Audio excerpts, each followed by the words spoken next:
नमस्ते दोस्तों, मैं हूं प्रदीप कुमार। आप देख रहे हैं डिजिटल मार्केट। वीडियो शुरू करने से पहले बता दूं, ये वीडियो एक एजुकेशनल पर्पस के लिए है। अगर आप स्टॉक मार्केट में कोई भी फाइनेंशियल इन्वेस्टमेंट करते हो तो अपने फाइनेंशियल एडवाइजर से सलाह जरूर लें या फिर अपनी सोच समझ के साथ ही स्टॉक मार्केट में इन्वेस्टमेंट करें। अगर आपको स्टॉक मार्केट में कोई भी फाइनेंशियल लॉस होता है तो उसके लिए ये वीडियो रिस्पॉन्सिबल नहीं रहेगी। तो चलो दोस्तों, वीडियो शुरू करते हैं। दोस्तों, आज हम बात करने वाले हैं एमपीएस स्टॉक के बारे में। देखा जाए तो ये स्टॉक कंज्यूमर सर्विसेज सेक्टर से बिलोंग करता है। दोस्तों, आज इस स्टॉक के बारे में दो ऐसी इंपॉर्टेंट चीज बताने वाला हूं। अगर आप वो दो चीजें किसी भी स्टॉक के बारे में बारीकी से जान जाते हो तो समझ लो आपने उस स्टॉक के बारे में 60 से लेकर 80% तक जो डीप फंडामेंटल एनालिसिस है वो मात्र चंद मिनट की वीडियो में कर डाली। देखो, ये दो चीजें अगर आप किसी भी स्टॉक के बारे में जानते हो तो समझ लो आपने उस स्टॉक के बारे में एक निष्कर्ष तक पहुंच सकते हो भाई क्या आपको स्टॉक में ट्रेड करना चाहिए या नहीं करना चाहिए। एक एग्जाम्पल के तौर पर समझते हैं। जब आप किसी भी बैंक में जाते हो, वहां पर कोई भी फाइनेंशियल इन्वेस्टमेंट करते हो, कोई भी वहां पर एफडी पे इन्वेस्टमेंट करते हो या कोई बॉन्ड बाय करते हो या फिर वहां पे कोई भी म्यूचुअल फंड वगैरह में इन्वेस्टमेंट करते हो, तो जाहिर सी बात है आप बैंक से एक सवाल हमेशा करते हो कि भैया जहां पे हम इन्वेस्टमेंट कर रहे हैं आखिर वहां पे कितने टाइम ड्यूरेशन की होल्डिंग करने पे आखिर हमें कितने मैच्योरिटी या फिर रिटर्न देखने को मिलता है। लेकिन अगर बात करें स्टॉक मार्केट के केस में तो हम वहां पे इन्वेस्टमेंट भी काफी ज्यादा करते हैं, लेकिन हम ये सारी चीजें वहां पे बिल्कुल नजरअंदाज कर देते हैं। साथ में स्टॉक के बेसिक फंडामेंटल देख के हम ट्रेड ले लेते हैं, और जब हम ट्रेड ले लेते हैं तो काफी ज्यादा सवालों के घेरे हमें चारों तरफ से घेर के खड़े हो जाते हैं कि भाई क्या हमें स्टॉक में ट्रेड करना चाहिए या नहीं करना चाहिए, स्टॉक प्रॉफिटेबल रहेगा या नहीं रहेगा। तो ऐसे काफ़ी ज़्यादा सवालों के यहाँ पे काफ़ी ज़्यादा सवाल आपके सामने आके खड़े हो जाते हैं। लेकिन अगर आप ये दो चीज़ें किसी भी स्टॉक के बारे में जान लेते हो तो आपको ये सारी चीज़ें यहीं पे आपके सारे कॉन्सेप्ट क्लियर हो जाएंगे कि भाई आपको स्टॉक में ट्रेड करना चाहिए नहीं करना चाहिए, स्टॉक प्रॉफिटेबल रहेगा या नहीं रहेगा, कितना रिटर्न मिलेगा या कितनी गिरावट यहाँ पे आपको देखने को मिलेगी। तो ये जो दो चीज़ें मैं आपको बताने वाला हूँ, इसमें जो सबसे पहली चीज़ है वो स्टॉक के पिछले 5 साल के रिटर्न के बारे में हम डिस्कस करेंगे, जहां पे आपको यह पता चलेगा कि स्टॉक ने अपने इन्वेस्टर्स को आखिर पिछले 5 सालों में कितना रिटर्न दिया, जहां से एक आपको एस्टिमेशन देखने को मिलेगा, एक पैटर्न देखने को मिलेगा कि ये स्टॉक शॉर्ट टर्म में ज्यादा प्रॉफिटेबल है या फिर लॉन्ग टर्म में ज्यादा प्रॉफिटेबल है, या फिर ऐसे कौन कौन से नेगेटिव टाइम ड्यूरेशन हो सकते हैं जहां पे आपको स्टॉक से भर भर के गिरावट और लॉस देखने को मिल सकता है। ऐसे कौन कौन से यहाँ पे आपको पॉजिटिव टाइम ड्यूरेशन देखने को मिल सकते हैं जहां पे स्टॉक से भर भर के रिटर्न आपको देखने को मिल सकता है। साथ में मैक्सिमम स्टॉक में कितनी ज्यादा गिरावट आपको देखने को मिल सकती है और मैक्सिमम कितना ज्यादा रिटर्न देने का दम ये स्टॉक रखता है। साथ में एक नजर डालेंगे स्टॉक के होल्डिंग पैटर्न के बारे में, कुछ बारीकियां है होल्डिंग पैटर्न के बारे में जो मैं आपके साथ शेयर करना चाहता हूं। साथ में एक निष्कर्ष तक पहुंचने की कोशिश करेंगे कि क्या हमें स्टॉक में ट्रेड करना चाहिए या फिर नहीं करना चाहिए। तो दोस्तों, आपके काफी ज्यादा सवालों के जवाब इस वीडियो में छुपे हुए हैं, वीडियो को पूरा जरूर देखिएगा। आई होप कि यहां से आपको काफी ज्यादा वैल्यूएबल इंफॉर्मेशन देखने और सुनने को मिलने वाली है। तो चलो दोस्तों, वीडियो शुरू करते हैं। दोस्तों, अगर बात करें एमपीएस स्टॉक के पिछले 5 साल के रिटर्न के बारे में तो देखते हैं स्टॉक ने शॉर्ट टर्म और लॉन्ग टर्म में आखिर अपने इन्वेस्टर्स को यहां पे कितना रिटर्न दिया और कितनी ज्यादा हमें स्टॉक्स में गिरावट देखने को मिलती है। अगर बात करें शॉर्ट टर्म को लेके तो देखते हैं शॉर्ट टर्म में ये स्टॉक ने क्या परफॉर्मेंस दी, कितनी ज्यादा यहां पे हमें प्रॉफिट या फिर लॉस देखने को मिलता है। अगर स्टॉक में 1 वीक की होल्डिंग की बात करें, 7 दिन की होल्डिंग की बात करें तो स्टॉक ने करीब 8% से ज्यादा का रिटर्न दिया है। और अगर स्टॉक में 1 मंथ की होल्डिंग की बात करें तो 1 मंथ में स्टॉक ने करीब 30% से ज्यादा का रिटर्न दिया है। और अगर स्टॉक में 3 महीने की होल्डिंग की बात करें तो 3 महीने में स्टॉक ने करीब 26.5% से ज्यादा का रिटर्न दिया है। और अगर स्टॉक में 6 महीने की टाइम ड्यूरेशन की होल्डिंग की बात करें तो 6 महीने में स्टॉक ने करीब 32% से ज्यादा का रिटर्न दिया है। और अगर स्टॉक में 9 महीने की होल्डिंग की बात करें तो 9 महीने में स्टॉक ने करीब 65.5% से ज्यादा का रिटर्न दिया है। और अगर बात करें स्टॉक के लॉन्ग टर्म के बारे में तो देखते हैं ये स्टॉक लॉन्ग टर्म में कितना ज्यादा प्रॉफिटेबल है और कितनी ज्यादा यहाँ पे हमें गिरावट देखने को मिल सकती है। अगर बात करें लॉन्ग टर्म में 1 ईयर की होल्डिंग के बारे में तो 1 साल में स्टॉक ने करीब 79% से ज्यादा का रिटर्न दिया है। और अगर स्टॉक में 2 साल की होल्डिंग की बात करें तो 2 साल में स्टॉक ने करीब 174% से ज्यादा का रिटर्न दिया है। और अगर स्टॉक में 3 साल की होल्डिंग की बात करें तो 3 साल में स्टॉक ने करीब 301% से ज्यादा का रिटर्न दिया है। देखा जाए तो 3 साल में स्टॉक ने अपने इन्वेस्टर्स का पैसा करीब 3 गुना से ज्यादा करके दिया है। और अगर स्टॉक में 4 साल की होल्डिंग की बात करें तो 4 साल में स्टॉक ने करीब 564% से ज्यादा का रिटर्न दिया है। अगर देखा जाए तो 4 साल में स्टॉक ने अपने इन्वेस्टर्स का पैसा करीब 5.5 गुना से ज्यादा करके दिया है। और अगर स्टॉक में 5 साल की होल्डिंग की बात करें तो 5 साल में स्टॉक ने करीब 621% से ज़्यादा का रिटर्न दिया है। देखा जाए तो 5 साल में स्टॉक ने अपने इन्वेस्टर्स का पैसा करीब 6 गुना से ज़्यादा करके दिया है। अगर एक कंक्लूजन निकाल के देखा जाए तो ये स्टॉक शॉर्ट टर्म में भी काफ़ी ज़्यादा प्रॉफिटेबल है और ये स्टॉक लॉन्ग टर्म में भी काफ़ी ज़्यादा प्रॉफिटेबल है। अगर शॉर्ट टर्म के सबसे बेस्ट टाइम ड्यूरेशन की बात करें तो वो यहाँ पे 9 मंथ का टाइम ड्यूरेशन है, जहाँ पे स्टॉक ने करीब 65.5% से ज़्यादा का रिटर्न दिया है। और अगर बात करें लॉन्ग टर्म के बारे में तो लॉन्ग टर्म में मैं आपको यही सजेस्ट करूंगा कि स्टॉक में आप जितने लंबे टाइम ड्यूरेशन के लिए होल्ड करोगे उतना अच्छा खासा भर भर के रिटर्न आपको स्टॉक में देखने को मिलेगा। लॉन्ग टर्म की अगर सबसे बेस्ट टाइम ड्यूरेशन की बात करें तो यहाँ पे 5 साल का टाइम ड्यूरेशन है, जहाँ पे स्टॉक ने करीब 621% से ज़्यादा का रिटर्न दिया है।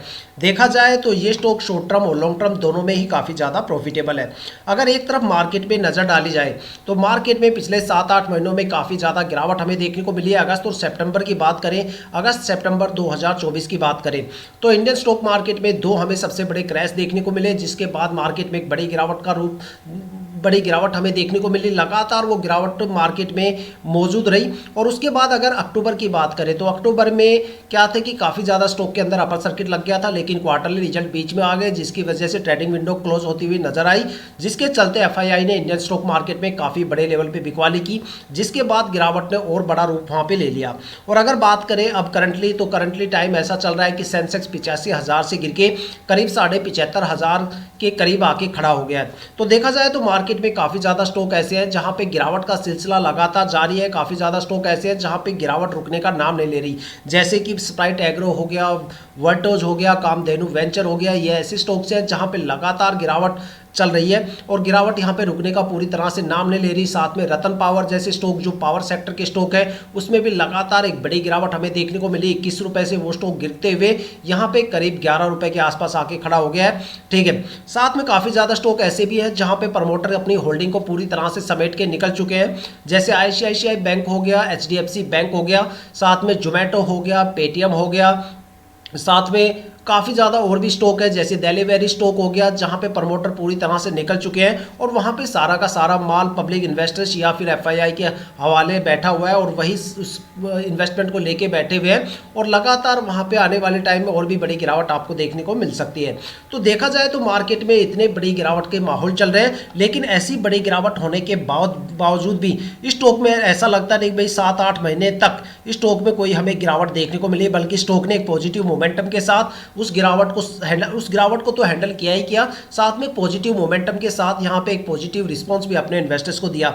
देखो किसी भी स्टॉक के अंदर ये काफ़ी बड़ा पॉइंट देखने को मिलता है।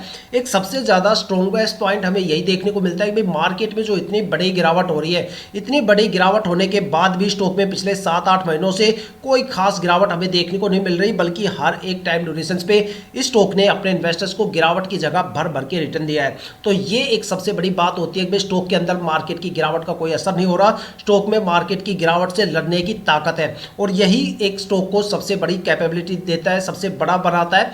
देखा जाए तो स्टॉक के रिटर्न इतने ज़्यादा तो नहीं है, देखो मल्टीबैगर तो कह नहीं सकते, लेकिन अगर इसके रिटर्न देखे जाए तो ये रिटर्न मल्टीबैगर से भी कम नहीं है।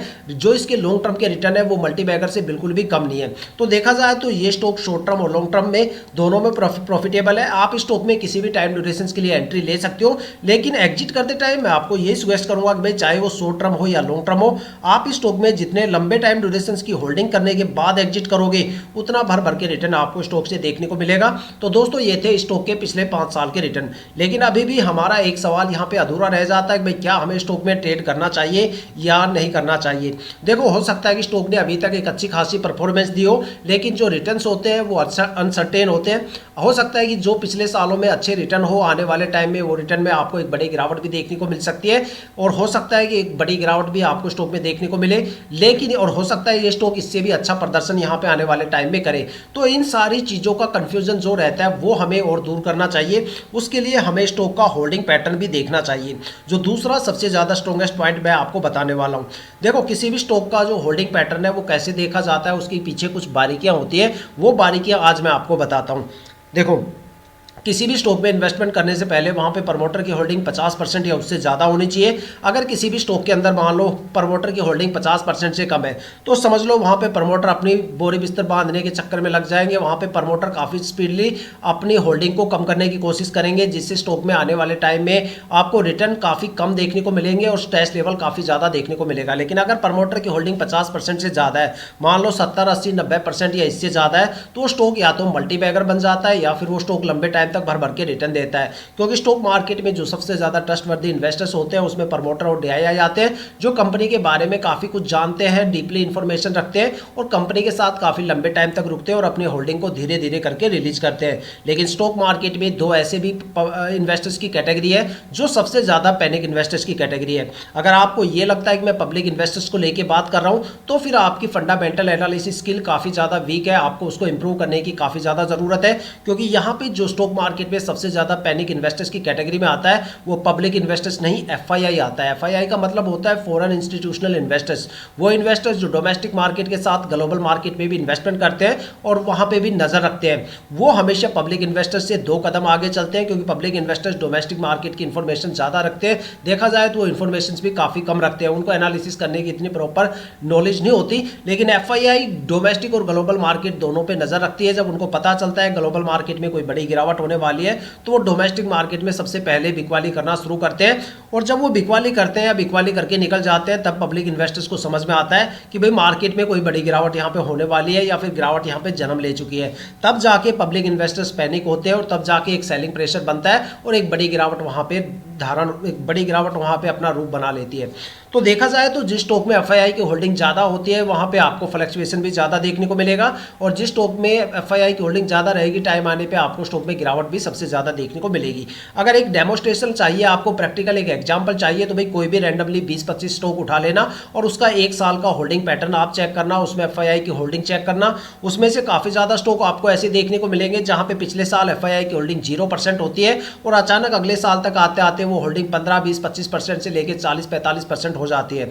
और काफ़ी ज़्यादा स्टॉक आपको ऐसे भी देखने को मिलेंगे जहां पिछले साल एफआईआई की होल्डिंग 15-20-25% से लेकर 40-45% तक होती है और अगले साल तक आते आते वो होल्डिंग 5 या 7% रह जाती है या बिल्कुल 0% हो जाती है। तो आप सोच सकते हो कि भाई कितना बड़ा फ्लक्चुएशन वहां पे देखने को मिलता है कि अचानक 0 से होल्डिंग बढ़ के अचानक होल्डिंग बढ़ जाती है और अगले साल आते आते वो होल्डिंग फिर से 0 हो जाती है। तो इतना बड़ा फ्लक्चुएशन आपको एफआईआई के डेटा में देखने को मिलता है। लेकिन अगर पब्लिक इन्वेस्टर्स की बात करें तो वहां पे आप कोई भी पिछले 3 साल का भी अगर आप डेटा उठा के देखोगे तो इतना ज़्यादा आपको फ्लक्चुएशन देखने को नहीं मिलेगा। मुश्किल से 3-4-5% के करीब ही आपको वहाँ पे फ्लक्चुएशन देखने को मिलता है। अगर स्टॉक गिर जाता है तो वहाँ पे कंडीशन अलग हो जाती है, ठीक है। अगर प्रमोटर और डीआई अगर अपना सारा माल ही पब्लिक इन्वेस्टर्स को थोप देती है तो वो केस अलग चीज़ हो जाती है, ठीक है। तो अगर देखा जाए तो स्टॉक मार्केट में जिस स्टॉक में आपको एक अच्छा खासा रिटर्न लेना है वहाँ पे प्रमोटर की होल्डिंग 50% तो कम से कम होनी चाहिए और ज़्यादा से ज़्यादा जितनी हो वो आपके लिए प्लस पॉइंट है। लेकिन एफआईआई की होल्डिंग कम से कम होनी चाहिए, उस स्टॉक से आप एक अच्छा खासा रिटर्न मार्केट से गेन कर सकते हो। अब देखते हैं स्टॉक का होल्डिंग पैटर्न क्या बोलता है, आखिर स्टॉक के होल्डिंग पैटर्न के पिटारे से क्या निकल के आता है। अगर स्टॉक के होल्डिंग पैटर्न की बात की जाए तो यहाँ पे जो प्रमोटर की होल्डिंग है वो यहाँ पे 68.34% है, जो पिछले साल भी 68.34% थी। तो यहाँ पे अगर देखा जाए तो पिछले साल के कंपेरिजन में इस साल भी प्रमोटर की होल्डिंग में कोई भी चेंजेस नहीं है। तो यहाँ पे हमारे 2 पॉइंट क्लियर हो जाते हैं। पहला कि प्रमोटर की होल्डिंग 50% से ज़्यादा है, दूसरा कि प्रमोटर की होल्डिंग में कोई भी चेंजेस नहीं है। मतलब प्रमोटर कंपनी के साथ काफ़ी लंबे टाइम तक रुकने वाले हैं और ये स्टॉक लंबे टाइम तक रिटर्न देने वाला है, धीरे धीरे करके ये अपने होल्डिंग को रिलीज करेंगे। अगर यहाँ पे डीआईआई की होल्डिंग की बात करें तो डीआईआई की होल्डिंग पिछले साल 0.02% थी, जो इस साल बढ़ के 0.44% हो गई है। साथ में अगर सबसे ज़्यादा पैनिक इन्वेस्टर्स की कैटेगरी की बात करें, एफआईआई की होल्डिंग की बात करें तो यहाँ पे एफआईआई की होल्डिंग पिछले साल 0% थी और अचानक से बढ़ के यहाँ पे होल्डिंग 2.01% हो गई।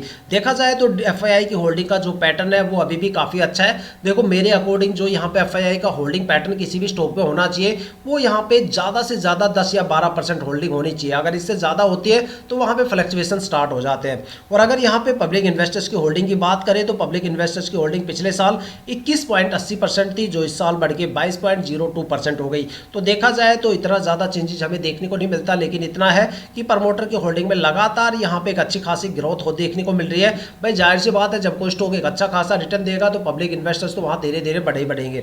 तो दोस्तों अगर देखा जाए तो स्टॉक के पिछले 5 साल के रिटर्न मैंने आपको बता दिए, साथ में स्टॉक का होल्डिंग पैटर्न कैसा होना चाहिए उसकी बारीकियां आपको बता दी, होल्डिंग पैटर्न का डेटा आपके सामने है। अब डिसीजन आपको लेना है कि भाई क्या आपको स्टॉक में ट्रेड करना चाहिए या नहीं करना चाहिए। अपना जो कीमती राय है वो हमें कमेंट करके जरूर बताइएगा, ताकि जो नए इन्वेस्टर्स होते हैं उनको यहाँ पे डिसीजन मेकिंग में ज़्यादा इशू फेस ना करना पड़े। तो दोस्तों ये थी अब तक की सबसे लेटेस्ट इन्फॉर्मेशन एमपीएस स्टॉक के रिटर्न्स और उस स्टॉक के होल्डिंग पैटर्न को लेके। अगर आपके माइंड में कोई भी ऐसा स्टॉक है जिसमें आप इन्वेस्टमेंट करने की सोच रहे हो या फिर आपने स्टॉक में इन्वेस्टमेंट कर दिया है और आपको स्टॉक के रिटर्न के बारे में बिल्कुल नहीं पता, तो आप हमें कमेंट करके अपने स्टॉक का नाम बताइए। हम आने वाली वीडियो में आपके स्टॉक को जरूर कवर करेंगे। अगर आप इस वीडियो या चैनल पर नए हो तो चैनल को सब्सक्राइब जरूर कीजिएगा, ताकि हम जितनी भी डीपली एनालिसिस करके आप लोगों के लिए वीडियो लेके आते हैं उसकी नोटिफिकेशन आप तक सबसे पहले पहुंचे, ताकि आप स्टॉक मार्केट के हर पहलू से रूबरू रहे, अपने आप को अपडेट और अपग्रेड करते रहे। इसी के साथ ये वीडियो समाप्त करते हैं, मिलते हैं नेक्स्ट वीडियो के साथ।